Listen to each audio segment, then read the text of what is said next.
сатып алу қабілеті халықтың не себепті артпай отыр қазір бара-бара? Ол кешегі университеттен шыққан үйінде тіпті сауда жасап көрмеген адамдар ғана солай пайымдауы мүмкін. Енді бастара ғой, енді арзандай ма деп айтып отырғаным ғой, жаңа орташа мән бекітетін болса. Ол қару-жарақ, ол есірткі, ол жаңағы спиртті өнімдер. 56-дан 46-ға түсірді ғой былтыр.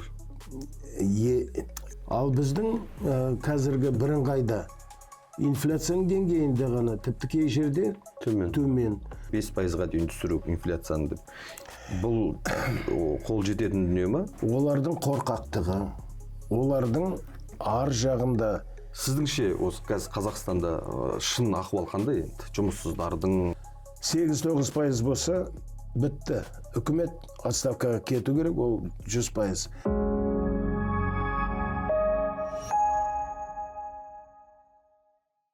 Армысыз көрермен, бүгін Мәлімнің сұхбат алаңында белгілі экономист Жангел Шымшықов. Қош келдіңіз. Қош келдік. Мынау бүгінгі тақырыбымыз осы елдегі экономикалық ахуалға арнағалы отырмыз.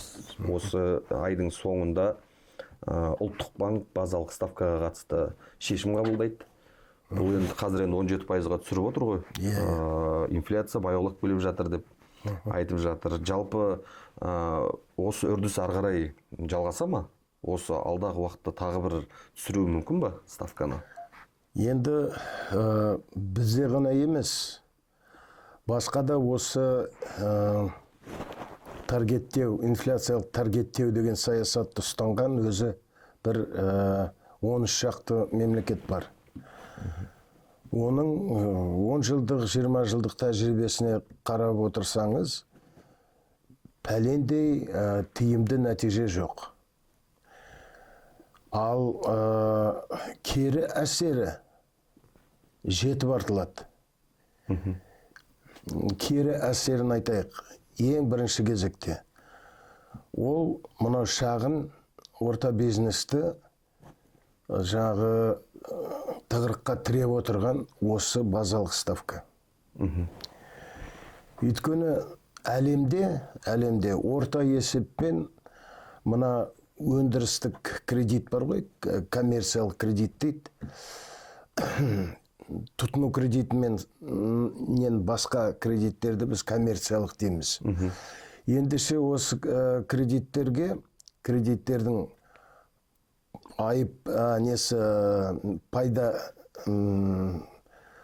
пайызы ол 3-тен әрі кетсе 5%. Өйткені жалпы рентабельділік деген бар. Міне кеткен шығындардың бәрін есептейсіңді, оның шығынды өтегенде түскен түсімнен шегерсең жалпы шығынды. Сонда таза пайда шығады. Енді осы таза пайданы бүкіл жаңағы шығындарға бөлетін болсақ, соның коэффициентін рентабельділік дейді, немесе тиімділік. Ол әрі кеткенде 15%. Ойлаңыз, 15%.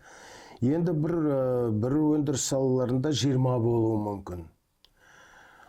Тек мына есірткі саудасы, сосын қару-жарақ саудасы, мына зергерлік бұйымдар саудасы, онда ғана 50% болуы мүмкін. Рентабельділік. Енді қараңыз, мынау аталған жаңағы базалық ставка 17% дедік. Жарай ма? Жарайды. 17%-бен кім алады оны? Банктер. Банктер екінші деңгейдегі банк алады.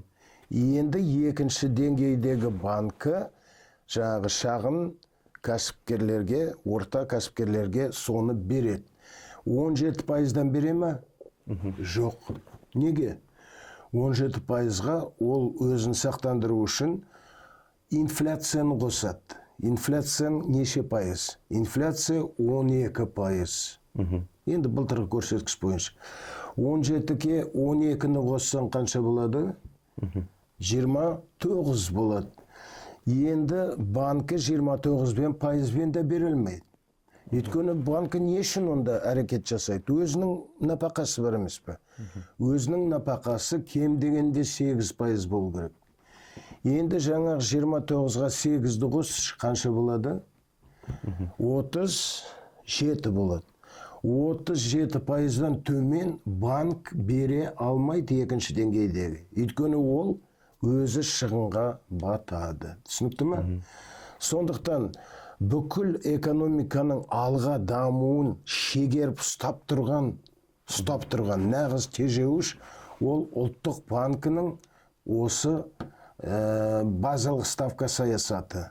Оны олар жаңағы инфляциялық таргеттеу деп атайды. Ал осы таргеттеу жаңа айттық қой, 13 мемлекет айналысатын біреуінде бір жаңағы мақтанарлықтай нәтиже жоқ. Енді қараңыз, егерде жеке кәсіпкер, шағын кәсіпкер кредит алам десе 37, тіпті 40%-ға алады. 40%-ға. Ал тапқан пайдасы 15%. Әрі кетсе 20%. Сөйтіп 20% өзіне шығынға кредит алады. Сөйтіп ертең банкрот болады. Сондықтан да олар кредит алудан өзін-өзі жаңағы тежейді. Сөйтіп осыған сәйкес экономиканың алға басуына ең бірінші жаңағы тұсау болып отырған осы ұлттық банкінің әрекеті. Енді таңғаламыз. Ұлттық банкі ол бізге қызмет ету керек қой, біздің экономикамыз дамытуға қызмет ету керек қой деп. Сөйтсек, бұлай екен, ұлттық банкі неге жауап береді? Ұлттық банкі инфляцияға жауап береді, ал экономикалық өсуге үкімет жауап береді. Біреулер ойлайды, үкіметке ұлттық банкі бағынады деп. Жоқ, халыққа түсіндіру керек. Ұлттық банкі қай мемлекетте болса да дербес. Ол тек қана ең жоғарғы басшыға бағынады. Ал өзі дербес саясат жүргізеді. Үкімет сонымен әуре болып экономиканы дамытам деп жатса, ұлттық банк экономиканы кері қарай тартып жатыр. Түсіндіңіз бе? Енді сұрақ туындайды. Онда қалай бұл? Ақылға сыймайды ғой, неге олар солай істейді деп. Сөйтсек, ұлттық банкінің басшысы жыл аяғында бәленбай миллион бонус алады. Не үшін? Ұлттық банкінің өте жақсы жұмыс істегені үшін. Ал оның көрсеткіші не арқылы? Көрсеткіші ұлттық банкінің құнды қағаздар қорының ұлғаюы. Алтын резерві бар. Резерв деп атайды. Қор деп отырған сол резерв. Енді осы резерв қай уақытта ұлғаяды? Неғұрлым базалық ставка жоғары болса, екінші деңгейдегі банктердің төлейтін төлемі өскен сайын ұлттық банкі жайнап шыға келеді. Сөйтіп, оның жайнағаны біздің күйрегеніміз. Осыны талай рет айтып келе жатырмыз. Бұны мен ғана емес, менімен үндес, мысалы, ең алғашқы мына теңгені шығарғанда ұлттық банкінің төрағасы болған Ғалым Байназаров ағамыз бар емес пе? Сол екеуміз бірігіп тұрып осы мәселені көтергенбіз. Ол тіпті президентке хат жазған өз атынан. Бірақ ештеңе өзгермей тұр. Неге деп тағы да сұрайық. Бір себебін айттым ғой, ол ұлттық банк үшін өте тиімді. Ұлттық банкінің қызметкерлері жаңағы үлде мен бүлдеге оранады, егер де шағын және бизнес бәрі тоқтап қалса да. Өйткені екінші деңгейдегі банктер бәрібір кредит алады. Бәрібір жаңағындай 17% төлейді. Ал бір ғана мысал, егер де Америка Құрама Штаттарын алсақ, онда федералдық резервтік банкі ғой енді. Сол орталық банкті олар резервный деп атайды, федеральный резерв деп атайды. Енді солардың ставкасы қанша білесіз бе? 0,25. Бір жылдары 75 болған, оның өзі үлкен дау тудырды. 0,25. Сөйтіп, егерде ұлттық банкі біздің 0,75 емес, жарайды 1%-дан беретін болса, арзан болады. Екіншіден, сонда біздің әлемдегі тәжірибеге сәйкес бізде де 2%-ға, 3%-ға, 5%-ға не алуға болады? Кредит алуға болады. Ол деген бірден өмірді жандандырады. Ол және тек қана шағын орта бизнесті ғана көркейтпейді, ол тұтыну кредиттерінің де несі түседі ғой, пайызы. Сөйтіп тұтыну кредиттері, ал тұтыну кредиттері арзандаса, онда ұзақ мерзімдік товарлар сатып алатын тұтынушылар бар ғой, қатардағы азаматтар. Олар жаңағы ертеңге қалдырмай бүгін тұрмыстық техниканы, мына тоңазытқыштарды, телевизор әртүрлі, соның барлығын сатып алуға ұмтылады. Сұраныс өскен сайын, соған сәйкес өндірісті өзінен өзі өседі. Ана сұранысты енді қамтамасыз ету керек қой. Сондықтан заводтар өзінен өзі ашылады, фабрикалар жұмыс істей бастайды. Қазір бәрін осылай омылдырып ұстап отырған ұлттық банк. Ұлттық банкінің саясаты. Қазір енді 17% деп айтып отырмыз ғой, жаңа өзіңіз айтып есептеп беріңіз, 37%-ға дейін бизнес солай алады. Тұтынушылық кредиттердің жылдық тиім ставкасы ол 46% деп бекітілген, шегі сол. Енді соны ұлттық банкпен мынау қаржы нарығын реттеу агенттігі нарықтық орташа мәнге қарай есептейік дейді. Сондай бір тәсіл дайындап, соны бекітейін деп отыр. Ол шамамен енді нарықтағы барлық банктарды есепке алып нететін болса, есептейтін болса, бір 30-35%-ның көлемінде ма, соның айналасында болуы мүмкін деген әңгіме бар. Демек, бұл жаңағы 46%-дан әлдеқайда азаяды деген сөз ғой. Жоқ, ол анау бұл 46% деген тәлкек. Тәлкек екенін айтайын. Жаңа мен сөз басында айттым ғой. Ең керемет рентабельді деген ол қару-жарақ. Ол есірткі.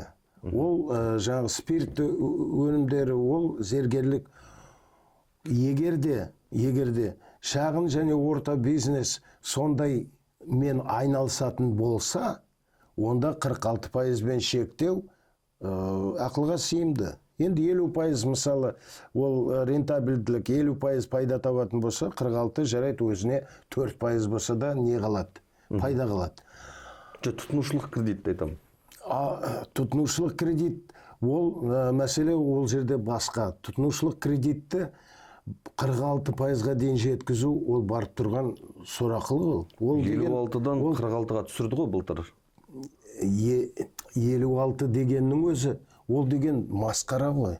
Енді масқара ғой, енді арзандай ма деп айтып отырғаным ғой, жаңа орташа мән бекітетін болса. Ол бәрібір ана жоғарғы деңгейі бар ғой, оған ешкім жетпейді оған. Ондай пайызбен ешкім бермейді. 56%-бен қай жерден көрдіңіз? Ондай болған жоқ. Бірақ соны тағайындаған адамның сәл-пәл өмірлік тәжірибесі бар ма? Ол кешегі университеттен шыққан, үйінде тіпті сауда жасап көрмеген адамдар ғана солай пайымдауы мүмкін. Тіпті 46%-ның өзі де масқара. Ал сіз айтып отырған 36-да дұрыс емес. Мен айтып отырмын ғой, 20% ол ең жаңағы керемет рентабельділік. Ендеше жарайды 25 десең, онда ақылға сыйымды. 25-тен артық бермеңдерді. Бірақ ол үшін базалық ставканы төмендету керек.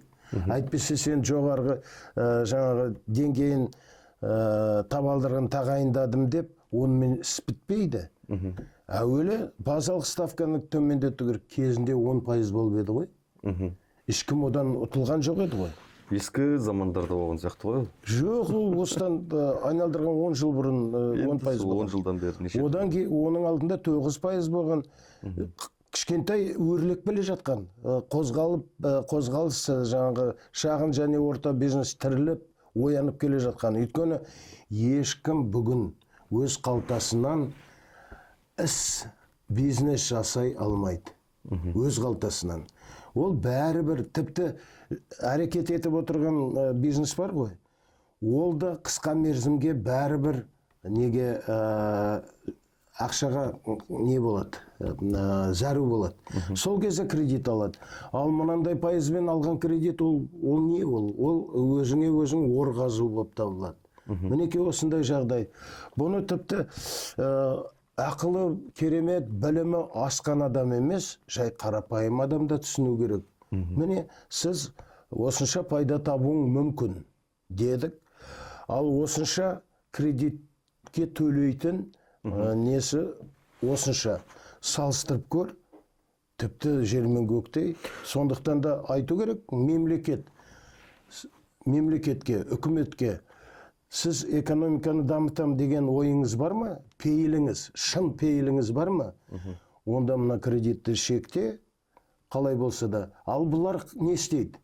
Бұлар алады да жекелеген адамдарға бір жобалар жасайды, 7%-бен, 2%-бен, 5%-бен деп, содан кейін оны ой үкімет көмектесіп жатыр, ой қатырып жатырмыз, керемет біз қолдаймыз деп, сен олай өтірікпен жұртты алдама. Сен егерде шын пейілің болса, бәріне бірдей жағдай жаса. Өзі жалпы экономикамыз нарықтық болғаннан кейін, бұның негізгі қозғаушы күші бәсеке. Ал бәсеке конкуренция. Егерде бәсекелес болу үшін жағдайлары біркелкі болу керек. Тең жағдай болмаса, біреуге артық жағдай, біреуге қиын жағдай туындайтын болса, онда ол бәсеке жақсылыққа апармайды. Ол монополияға алып келеді. Біреу монополия болып шығады, мемлекет қолдаған, оған жеңілдік берген. Ал біздің жағдайымызда ол тек қана сыбайлас жемқорлықты дамытатын нағыз соның өзегі. Неге дейсіз ғой? Жаңағы 5%, 7% жобаларды кім алады? Жұрттың бәрі ала алмайды ғой, бәріне жетпейді ғой. Ал кім алады? Кім жақын, кім туыс, кім дос, кім сыбайлас. Міне осыдан келіп сыбайлас жемқорлық онан сайын өрбей түседі. Бізде ұлттық банктың енді негізгі жоспарымыз деп айтып жүр ғой, жаңа 5%-ға дейін түсіру инфляцияны деп. Бұл қол жететін дүние ма? Жеткен күнде бізде ұлттық базалық ставкамыз нешеге дейін төмендеуі мүмкін? Енді қараңызшы, бұлар базалық ставка арқылы нені төмендетем деп еді? Инфляцияны төмендетем деген.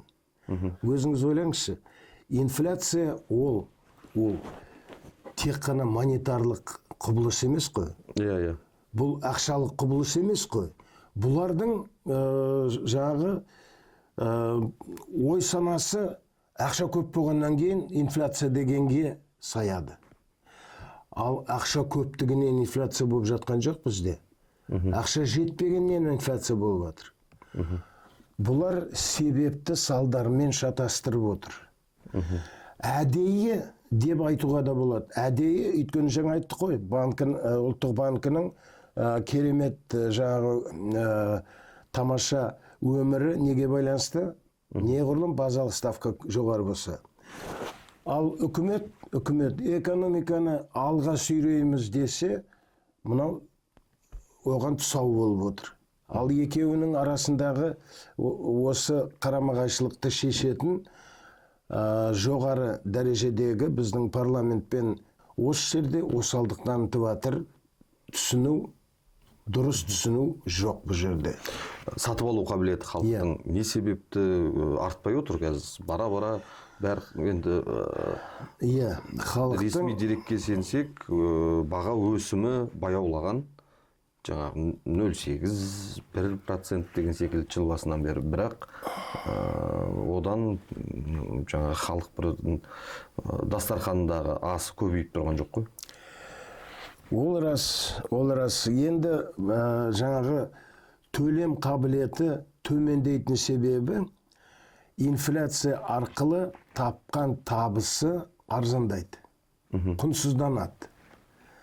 Неше пайыз инфляция сонша құнсызданады. Сөйтіп, кешегі тапқан табысы бүгін бұрынғыдай сатып алу қабілеті жоқ деген сөз. Сондықтан инфляцияны ауыздықтап, мұрындықтамай, біз жаңағы жеке адамның сату қабілетін жоғарылата алмаймыз. Енді түбіне түптеп келетін болсақ, бүкіл осы дағдарыстан шығарудың теориясын жасаған белгілі Джон Мейнард Кейнс. Енді Кейнске сүйенетін болсақ, ол экономиканы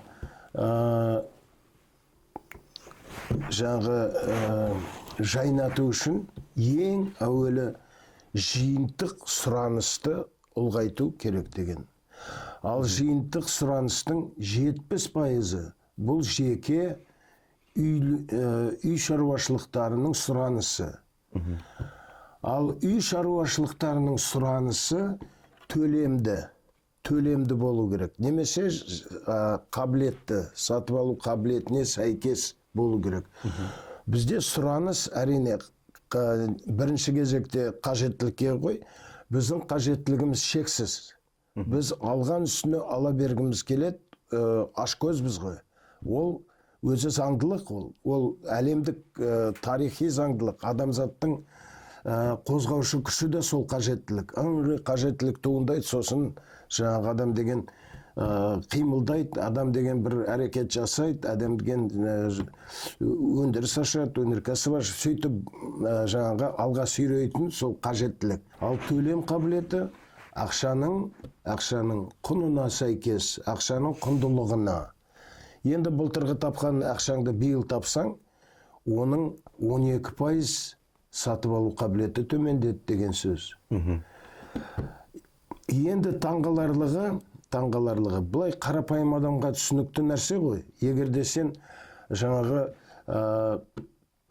бағаны көтере берсең, онда төлем қабілеті азайған сайын сатып алушылардың санында кемейді, айналып келгенде өндірісті бүйтіп тұралап қалады деген. Ал ұлттық банкінің саясаты, жұртта ақша көп, айналыста ақша көп ақша аз товарды аулап жүр. Ендеше ақшаны азайту керек. Ал қалай азайтамыз? Беретін ақшаны үлкен пайызбен қымбаттатамыз, сонда ақша айналыста кемейді, барлығы тамаша болады деп. Өйткені сіз қымбатқа алдыңыз кредитті. Енді сол кредитіңді жабу үшін товарыңды тағы қымбатқа сатуға тура келеді. Оны қалай ойламаймыз? Рас қой. Ал қымбатқа сатқан, ол қайта көтереді бағаны. Ендеше сен ақшаны шектейім деп, инфляцияны шектеген жоқсың, сен қайта үрлеп отырсың оны алға. Міне осындай мәселе. Енді зейнетақы қорындағы қаржыны 100% сенімгерлік басқаруға беруге рұқсат етіліп жатыр ғой. Етілгелі жатыр. Жинаған қаржыңды жеке компанияға саласың деген секілді. Бұл қаншалықты тиімді деп ойлайсыз? Бұл енді елдің барлығы бірдей қай компанияның табысты екенін, қайсының табысы аз екенін біле бермейді ғой. Оны зерттейтін де уақыттары жоқ. Осыдан қанша 20 жыл бұрын беді, мына осы компания басталды ғой. Жеке инвестициялық қорлардың бәрін жауып, бір тұтас жаңағы жалпы зейнетақы қорын ашу жөнінде. Сол кезде мәселе қалай болды? Мәселе әр қордан ақша жинағанша мемлекет өз қолына алып, ол қордың ақшасын өз дегенімен жан-жаққа жұмсай бастаған. Есіңізде ме? Бір уақытта ол қордың ақшасы Азербайжанда 2 миллиард шығып, одан тағы бір жерлерде шығып, сондай уақиғалар болған. Соған өтер кезінде, осындай бір тұтас жасаймыз дегенде, көп экономистер қарсы болдық. Неге? Сол кезде біз айттық, бұл онсыз да бізде толыққанды нарық жоқ. Неге? Өйткені бізде құнды қағаздардың екінші нарығы жоқ. Екінші нарығы деген құнды қағаздардың, ол мына қор биржаларындағы акциялардың еркін сатылуы.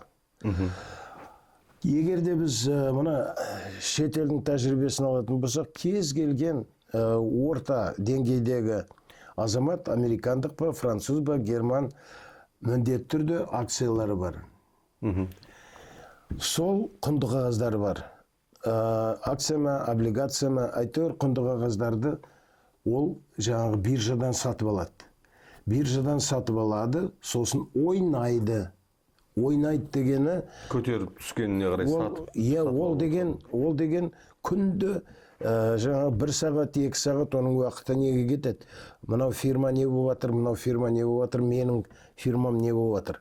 Ойбай, менің фирмам құрып бара жатыр. Тезірек мына неден, акциядан құтылу керек. Ол биржаға барып сата бастайды.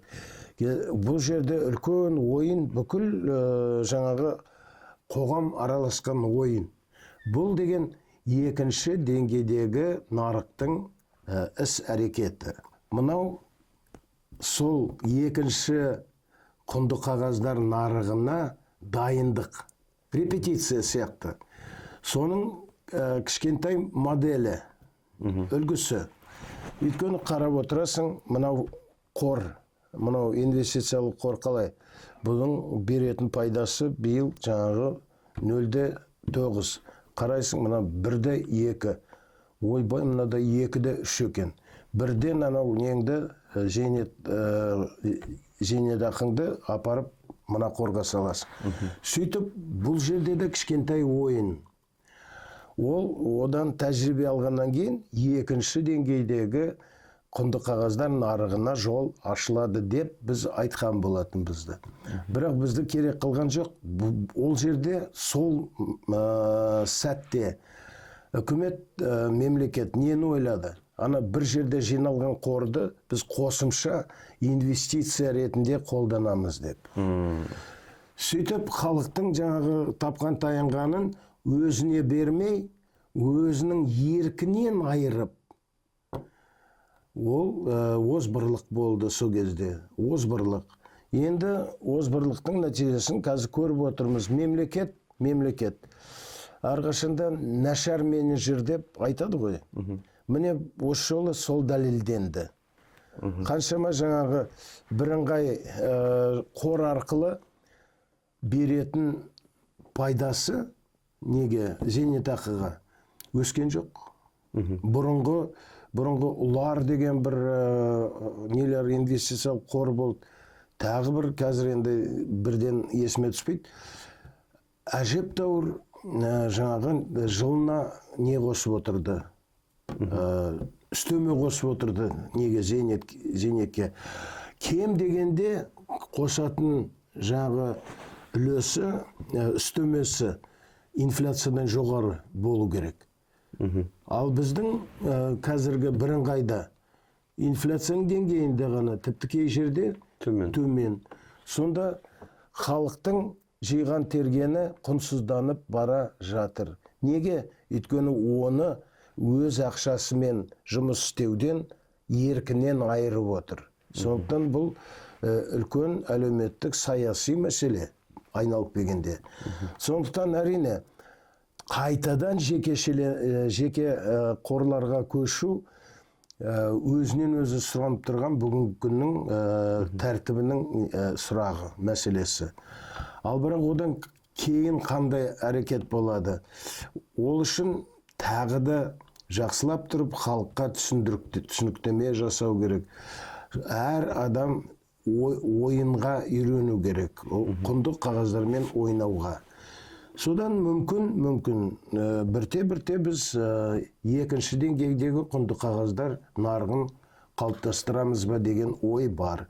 Бүгін мысалы бірінші деңгейдегі бар акцияны шығарды, оның акцияның құны белгіленді, бастапқы бітті. Сонымен ол сатылады, айналыста жүреді. Ал шын мәнісінде акция өзінің бағасын бірден жоғалтады. Қай уақытта? Тек қана ол өндіріске түсті ме? Инвестицияға түсті ме? Бітті. Ол курспен сатылу керек. Курс акция. Акцияның курсы енді неге байланысты? Оның пайдалылығы, рентабельдігі, түсімділігіне. Түсімділігі жоғарылаған сайын әрдесін ол өзінің алғашқы бағасынан 2 есе жоғары деңгейде сатылуы мүмкін. Немесе 2 есе төмен. Ол неге байланысты болады? Анау салынған инвестицияның тиімділігі, оның ұтымдылығына пайдалы. Міне осындай мәселе. Қазір енді көріп отырмыз ғой, таяу шығыстағы жағдайға байланысты мұнайдың бағасы еселеп өсті. Кейін бір мұраға келген секілді болып еді, сол кезде бір түсті деген секілді. Осындай сәттерде мысалы сондай бағалы қағаздарды сатып алу жалпы қаншалықты тиімді? Мысалы ол да оның құнына тікелей әсер етеді ғой? Әрине. Енді жаңағы өзі мұнай өндірудің өзі, жер астынан шығарудың өзі, одан түсетін пайданы бөлісу деген бар. Сол тұрғысынан келгенде үлкен мәселелер сөзсіз. Әсіресе біздің еліміз үшін, біздің халқымыз үшін осы мәселені неғұрлым тезірек шешкен жөн. Айтайық, ол өзі әлемдік тәжірибеде түсімді қайта бөлу ережесі деген, правила распределения дохода.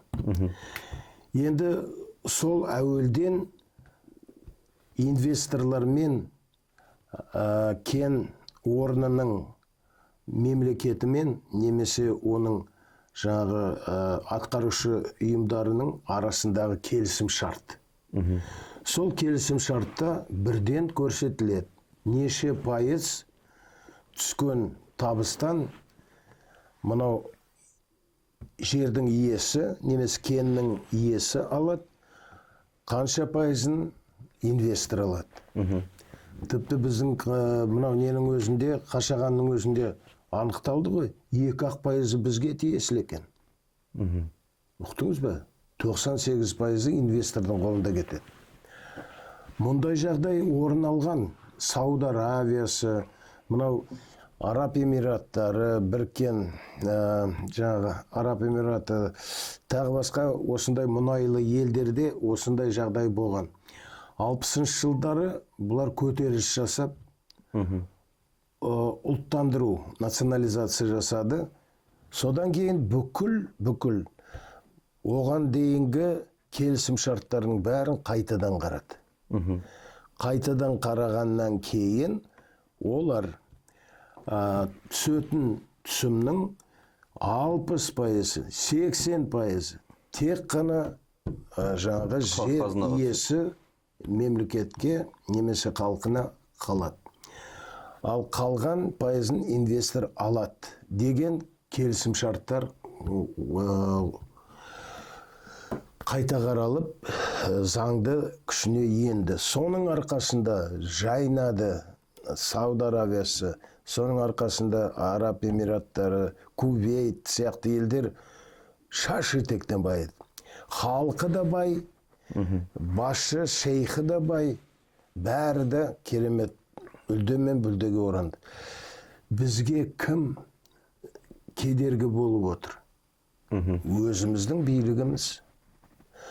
Олардың қорқақтығы, олардың ар жағында жеңішінен өз үлесін өзі ғана алып, халықтан жасырып, осындай жаңағы тонаушы келісім шарттар жасалған. Соның бәрін қайта қарау керек. Сонда біз 3 есе, 4 есе жаңағы сіз айтқан сатып алу қабілеті бірден көтеріледі халықтың. Оны қайта қарауға қажет деп бірнеше рет мәселе көтерілді ғой. Неше жылдан бері көтеріліп келе жатыр. Бірақ енді ол жоқ, көтерілген инвестициялық тартымдылығы Қазақстанның төмендейді. Бізге ешқандай ол инвестиция дегеннен мен сізге айтайын. Кез келген міне өндірдің бе жылына өнім. Соның ішінде 4 құрамы бар. Мана жиынтық сұраныс дедік қой. Сол жиынтық сұранысымыз сол неге байланысты? Жиынтық жалпы өнімге. Соның 4 құрамдас бөлігін қарасақ, әуелі халықтың сатып алуы немесе шығындары. Одан кейін инвестиция дейді, жалпы инвестиция дейді. Ал жалпы инвестиция екі бөліктен тұрады. Қолданған құрал жабдықтарды, капиталды қалпына келтіру, содан кейін жаңа инвестиция. Сөйтіп, өнім өндірілді ме? Не өндіріледі? Өзіңе қажетті инвестиция өндіріледі. Оны тіпті ешқандай жаңағы шырпыр болып түсіндірудің қажеті жоқ. Оны мінекей Мейнард Кейнстің макроэкономикасының өзі әліппесі содан басталады. Жалпы жиынтық өнім 4 бөліктен тұрады. Бірінші жаңағы С деп аталады, ол халықтың несі, тұрғындардың, үй шаруашылықтарының шығындары. Одан кейін инвестиция жалпы 2 бөліктен тұрады. Біреуі, міне, картобектің бе? Шықты ма 10 қап? 1 қап қалдырасың. Сол не? Ол қайтарым. Ол жаңағы инвестиция. Келесі жылға егін егуге, картоп егуге. Сол сияқты егін ектің бе, барлық егінді жұмсамайсың, тұқымға қалдырасың. Сол сияқты ол ескі қалпына келтіру. Оның үстінен тағы да қосымша 2 жарты қап немесе 1 қап артылады. Ол қосымша егуге. Келесі жылы 10 қап емес 12 қап алу үшін тағы да. Соны біз жаңа инвестиция дейміз. Сөйтіп, жалпы ішкі өнім 6%-ға өсті деді ме? Ендеше сол 6%-ға тағы да не өсті? Инвестиция өсті. Қандай? Ішкі инвестиция. Егерде дұрыс әрекет жасайтын мемлекет үшін, тіпті жабық, тұйық мемлекет үшін ешқандай сырттан инвестиция керек жоқ. Мына сонда өзіңіз ойлаңыз, Германия, Франция, олар сырттан инвестиция іздеп жатыр ма? Іздеп жатқан жоқ. Өйткені жылда жалпы ішкі өнім өндіріліп жатыр. Енді ішкі өніммен бірге не өндіріліп жатыр? Ішкі инвестиция өндіріліп жатыр. Сол ішкі инвестицияны енді қолдан. Тағы да мен бұған қосымша сізге түсініктеме берейін. Мынау соны 35 жылғы жыл бойы, жыл сайын сырттан алған инвестициямен сомасын бізден сыртқа заңды шығарылған қаражатты салыстырсаң, тепе-тең. Сөйтіп, біз сырттан аламыз, өзімізден ұрлап сыртқа жібереміз. Сырттан аламыз, ал өзіміздің шығарғанымызды шетелге. Сөйтіп екеуі тепе-тең. Ішке өзіміздің елге салғысы келмей ме сонда ақшаны? Сырттан аламыз. Өзіміздікі шығарып отқан адам сол ішке салғысы келмей тұр ма ақшасын? Ол неден жаңағы Дубайдан апартаменттер салады. 200 мың, там 2 миллион доллар тұратын керемет. Сосын Испаниядан, Англиядан, барлық жерден яхта алады, анау барлығы сонда кетіп жатыр. Ендеше өз инвестициямыз айдалаға жаңағы жылжымайтын мүлікке табыс бермейтін, өндіріс емес, жылжымайтын мүлікке саламыз, ал жұрттан алақан жайып инвестиция аламыз. Сондай жағдай бізде. Бұны тоқтату үшін бүкіл билікті өзгерту керек, оның бүкіл саясатын өзгерту керек. Халық ұлт қылып, толыққанды мемлекет қылам десең, ең әуелі осы мәселені шешу керек. Өзіңді тонап атқандарды әуелі жазалау керек. Олар жазасын өтеу керек. Олардың ұрлаған жырлағанын жаңағы жырымдап емес, толық қайтару керек. Егер толық қайтарсақ, ойлаңыз, халық бірнеше есе байиды. Жаңа айтып отырмыз ғой енді халықтың табысын арттыру үшін осы шағын және орта кәсіпті бірінші кезекте дамытуымыз керек, оған арзан ақша беруіміз керек деп. Бізде осы бір экономиканы әртараптандыру деген бір дүние болды ғой. Соған жаңағы әртараптандыруымыз керек, біз бір ғана белгілі бір дүниеге байланбауымыз керек деген секілді. Сол саясат бір пайдасын берді ма? Енді ол бағытта да мысалы пәленбай бағдарлама қабылданды, ақша құйылды. Дұрыс. Нәтижесі қайда соның? Енді қызығын айтайын енді. Бұл жерде бізде барлығы даурықпа. Ұран дейсіз ба? Компанейшіні деген. Компанейшіні даурықпа көтеріледі. Одан кейін әрі кетсе бір жыл, сосын ұмытылады. Диверсификация немесе әртараптандыру ол өзінен өзі жүретін мәселе. Оны мынандай даурықпа компанейшінімен жүзеге асыра алмайсың. Ол кез келген жаңағы кәсіпорын егерде өз егемендігі болса, өзіне өзі қожа болатын болса, өз шеше алатын болса, ол өзінен өзі әртараптандырылады. Мұна кімді алайықшы, мынау Родина қазіргі. Поселок Родина деген ма? Сауыр.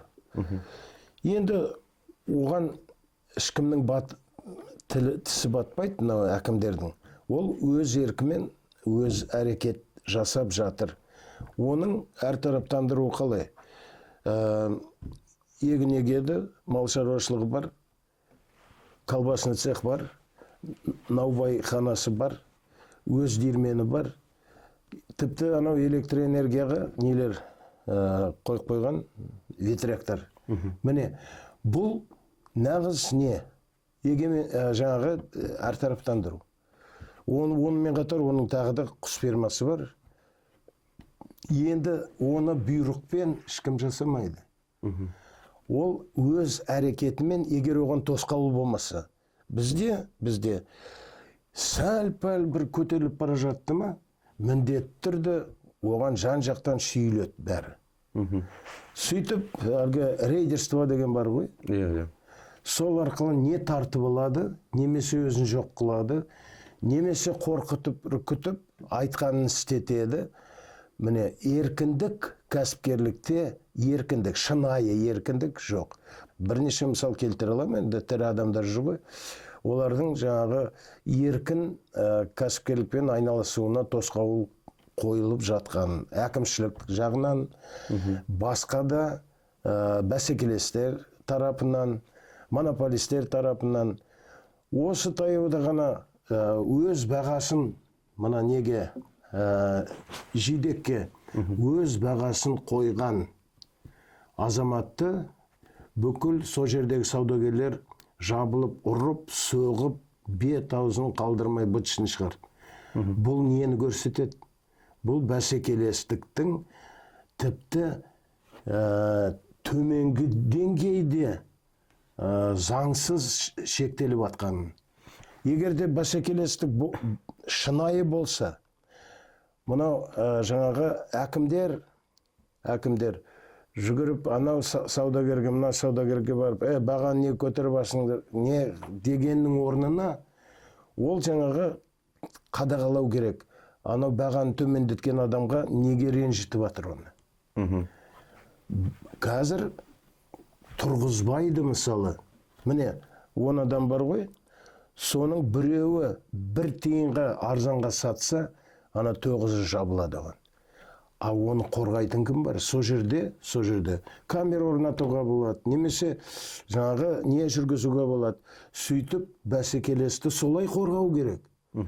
А бұлардың қорғауы не шығардық?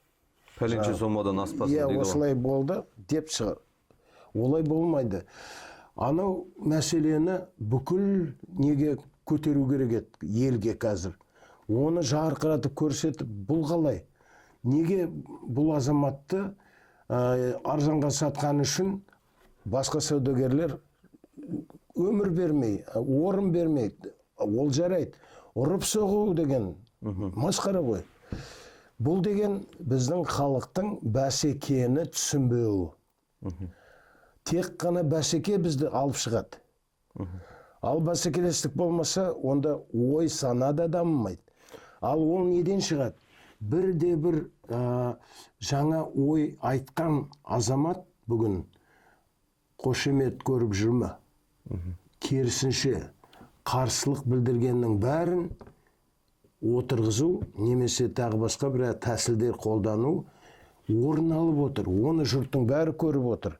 Тырп етпе деген баяғы кеңес тоталитарлық таптаурын режимнің үлгісіне кетіп бара жатырмыз. Сіздіңше осы қазір Қазақстанда шын ахуал қандай енді? Жұмыссыздардың өзіне жұмыспен қамту дегенде жұмыссыздар ғой олар? Енді мінеке, самозанятый дейді орыстар. Өзін өзі еңбекпен қамтыған деген адам, ол өзін өзі еңбекпен қамтыса, ендеше өзін өзі толық тұтыну қажеттіліктерін өтей алатын, толыққанды өмір сүретін адам болуға тиісті. Ендеше бізде өзін өзі еңбекпен қамтитын адамның жылдық табысы қанша болатынын қарау керек. Және орташа жалақы алатын, орташа жалақы 300 қанша қазір? 370 пе? 370 мың. Ендеше соны 12-ге көбейтіп, сондай көлемде жылына табыс табатын адамды өзін өзі еңбекпен қамтиды деп есептеуге болады. Жылдың аяғында өткен бір жыл бұрынғы деректердің статистикалық жинағы шығып отырады. Сол жинақтарды қараңыз, 91 жылдан бастап жыл сайынғы қарасаңыз, бізде 4-7%, 4-8%, 5%-дан асқан жұмыссыздық жоқ. Деңгейі. Ал жұмыссыздық деңгейін қалай анықтайтынның формуласы оп-оңай. Жұмыссыздар саны бар ғой. Мысалы 500 мың жұмысшы. Оны жаңағы 9 миллионға бөлесің. Неге? Өйткені белсенді жұмыс күші 9 миллион. Сөйтіп, оны 100%-ға көбейтсең, сонда пайызы шығады. Ал бізді қазір шығарсаң 4-7%. Міне тамаша, ол өзгермейді жылда. Енді, егерде шын есептесек, 95-96 жылы, әсіресе мынау нені ауыл шаруашылығын шаңырағының ортасына түсірді ғой. Кәдімгі Голощекиннің несімен бірдей, мынау істеген саясаты кімнің? Назарбаевтың. Ауылды қаңғыртып жерді ғой. Ауылды қаңғыртып жерген кезде бәрі босып қалаға кетті.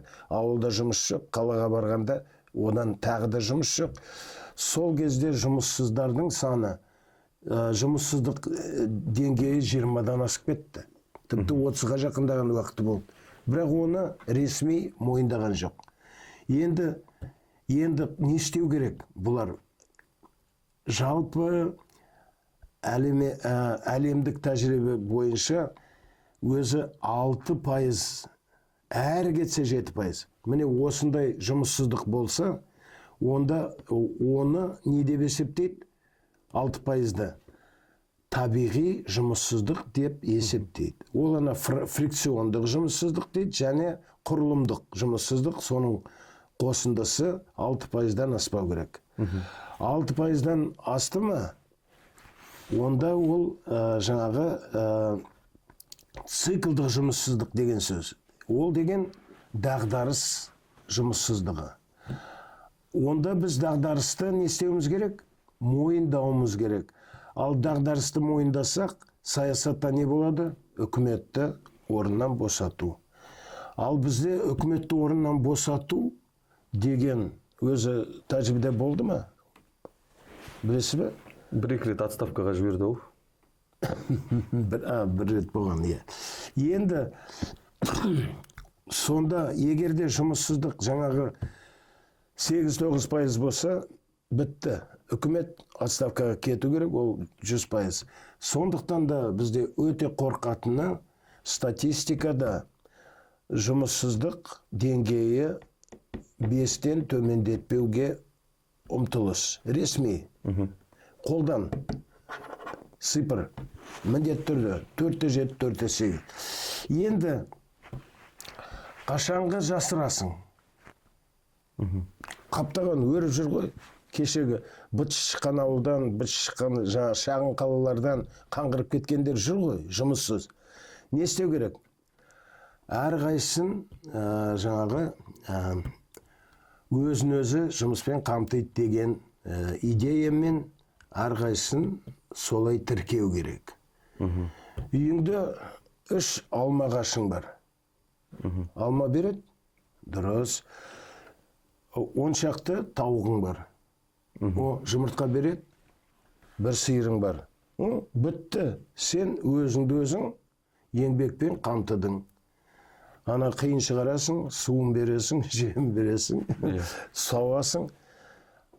Есептеңіз сонда. Жаңағы 3 алма ағашынан түсетін алма саған көп табыс бере ме? 1 сиырдың, тіпті Назарбаев айтты ғой, 2 сиыр ұста деп, 1 емес, 2 сиыр ұста. 2 сиыр ұстағанның өзінде сен өзіңді өзің қамтай аласың ба? Жоқ, түсетін, күніне жарайды 10 литрден сүт. 10 литр бере қоймас енді. Жоқ деймін, енді 8 литр жарайды. Соның өзінде сен өзіңді өзің қамтай аласың ба еңбекпен? Оның кем дегенде 1,5-2 ай ол суалып кетеді. Тағы басқа. Оны есептеп жатқан жоқ.